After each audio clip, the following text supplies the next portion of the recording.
Hi, Anthony and Sarah. Watching Unbound over the weekend has really inspired me. I'm a roadie, but I'm going to try branch out into gravel riding this summer. Looking at Lachlan Morton's win, what do you think he did different this year to finally get that top spot on the podium?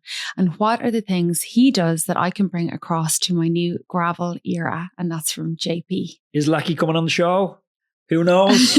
Maybe, maybe not. Can't confirm, can't deny. Oh, that would be so amazing. Well, you and Lachie are basically best friends anyway. We'll You've been out boozing together. So, some of those stories from the pub, maybe. The question, I just got so excited about talking about Lachlan. It's like, what's the question again?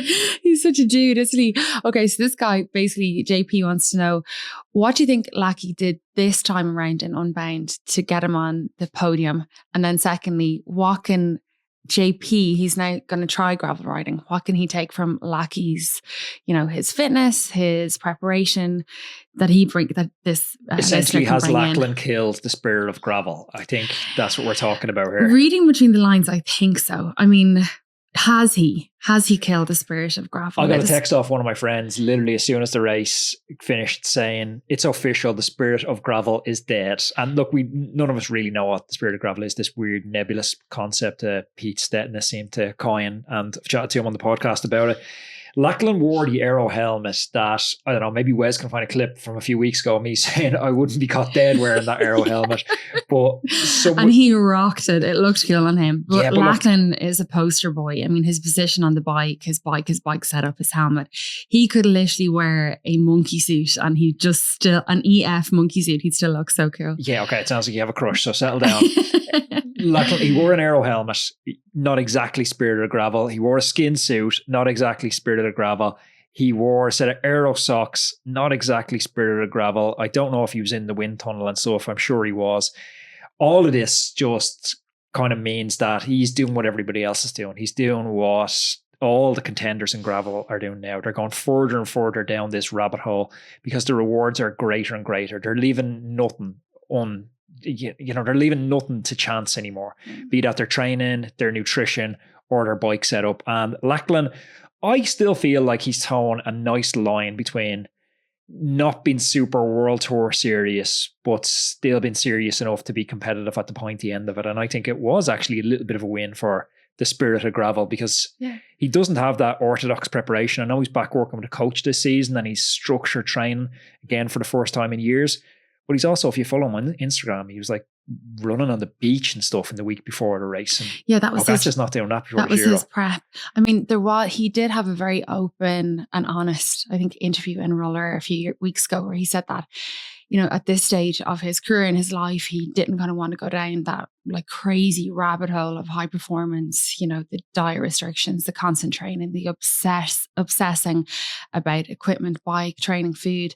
And he was kind of going to start taking a different approach to the bike. And maybe he was coming into a new era himself.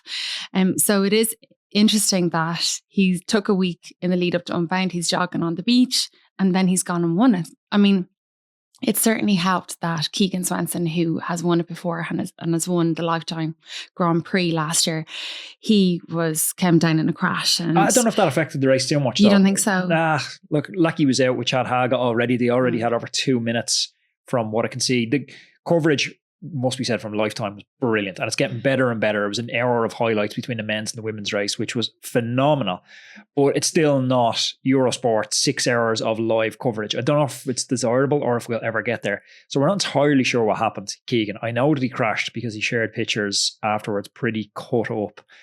I'm assuming he was in that chase group. He was in it at one point and then a flashback to him and he wasn't in it and they didn't cover his crash. We just know from social media that he did crash. I think there was so many good riders in that race that they almost cancel each other out. Like if you think about that chase group, Greg Van Avermaet is in the chase group. Matt Beers, who we had on the podcast, was doing over 500 watts for 20 minutes. His normalized power was insane from the race. I think his normalized power was like 320 watts. Someone correct me in the comments for a 9-hour race, which is massive. Is legit. I mean, he won Cape Epic this year. So I mean, three times he's won it. 3 times. That's insane. What do you think JP can glean from the Unbound that just happened? I mean, does he have to go down this rabbit hole that the likes of Dylan Johnson go down, where absolutely every single minute detail. I mean, Dylan Johnson told one of the publications this week when they were taking pictures of his bike, he was going to go home that evening and shave the knobble, you know, those kind of like knobbles that are left on the tires after the manufacturer when it's pulled off the line. He was going to go and shave them off. I mean, and it worked. You got a top 10. Yeah, no, we love Dylan. We love his show, his you know, his commentary. He's very open about products he tests everything to the nth degree. But does JP have to take that kind of ethos into his new gravel era, as he's calling it? I think it's like anything. The more you put in, the more you're going to get out. I don't think you need to be super serious if you're not at a super serious level. These are the very best gravel riders in the world. If you look at what are the very best 4K pursuiters in the world doing, they're in the wind tunnel, they're optimizing helmets, they're optimizing sock choice, they're optimizing lines, pacing strategies, fueling. It's the tip of the spear. It's the pointy end of anything is going to be like that. If you talk about different careers, finance, there's no balance at the pointy end of finance. People are addicts. You know, it's not really a desirable pursuit to replicate, I don't think. I think there's a lot more enjoyment out of being in something a little bit, I don't say half-assed, but not putting everything into it and turning your whole life upside down, especially when you're not paid to turn your whole life upside down like Lachlan, Keegan, these guys are. We have to give a shout out, obviously, to the female winner, who was Rosa Klosser. She's a German athlete. She's not even involved. She's not one of the 30 lifetime Grand Prix athletes. So sorry, she won Unbound, but she doesn't race officially all of the lifetime pre races. So it was kind of cool to see somebody come from left of field. And I know everyone does know Rosa from the scene, but it was really cool to see those girls who were part of the lifetime. It was a 9-up sprint for the girls. Yeah, it was absolutely amazing to watch.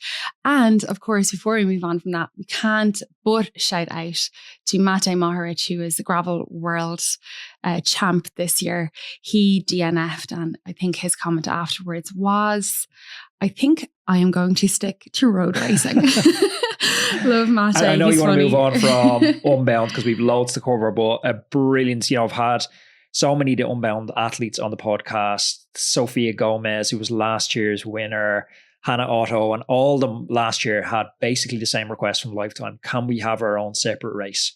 And Lifetime listened to them. They answered, and the women had their own separate race this year, which was brilliant to see. Yeah. A lot of people were saying that it wasn't going to make a big difference, that the guys were, you know, they were all eventually going to get mangled up with the girls and the guys. It was going to affect the final of the race anyway, but it didn't. Those 9 girls came in on their own, and it was really, really exciting to watch. And something we noticed actually was the 2 lanes for the sprint, because we rewatched the 2023 Keegan's win, and Keegan is finishing the 200 at the same time that some of the age group athletes are finishing the 100, and he's sprinting like tight against the barriers, literally 6 times the speed of the finishers of the Unbound 100 with centimeters to spare. Yeah, it was very dangerous. It felt like that age, you know, that age rider, the 100 mile was kind of almost closing Keegan off by accident.